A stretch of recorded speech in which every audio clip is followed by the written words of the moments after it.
he was signed to a $28 million endorsement contract and did nothing.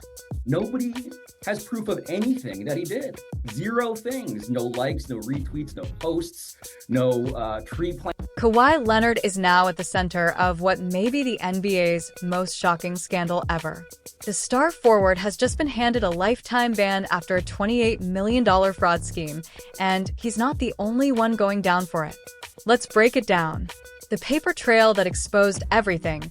Kawhi Leonard, the enigmatic two-time NBA champion whose quiet demeanor has made him one of basketball's most mysterious superstars, now finds himself at the epicenter of what could become the most devastating salary cap scandal in league history. The story begins not with Leonard himself, but with the collapse of a company that few people had ever heard of, until it became the subject of intense scrutiny.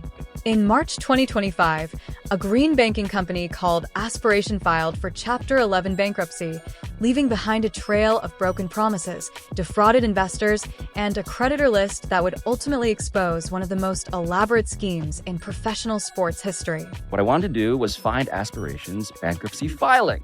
And I gotta now reach over to this file over here to get this. Is this it? Yes, this is it.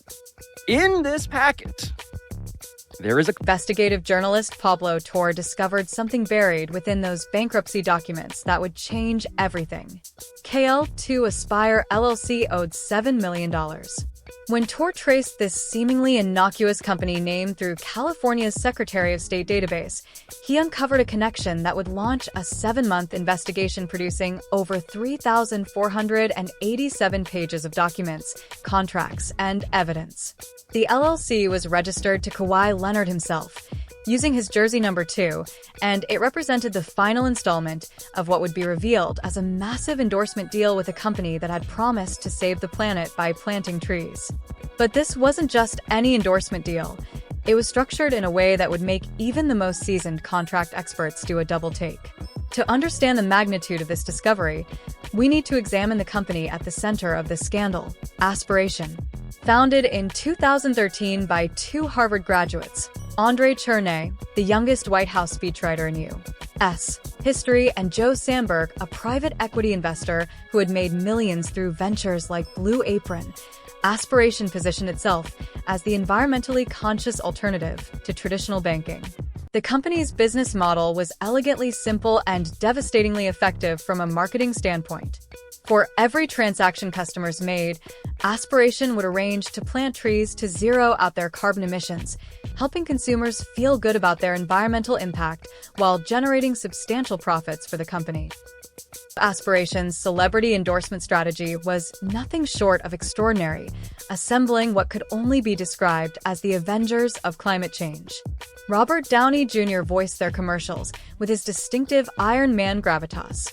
Leonardo DiCaprio became an investor and advisory board member. Drake invested and gave statements to Rolling Stone about their inspiring approach to climate change. And even celebrities like Orlando Bloom, Cindy Crawford, and her famous daughter Kaya Gerber joined their impressive roster. The company's success in attracting A-list talent translated into massive financial backing. Aspiration raised a total of $865 million and was valued at $3 billion in 2021.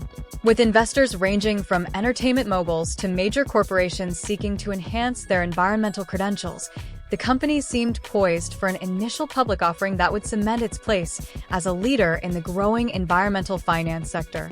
But beneath the glossy veneer of celebrity endorsements and environmental virtue signaling, something far more sinister was taking place.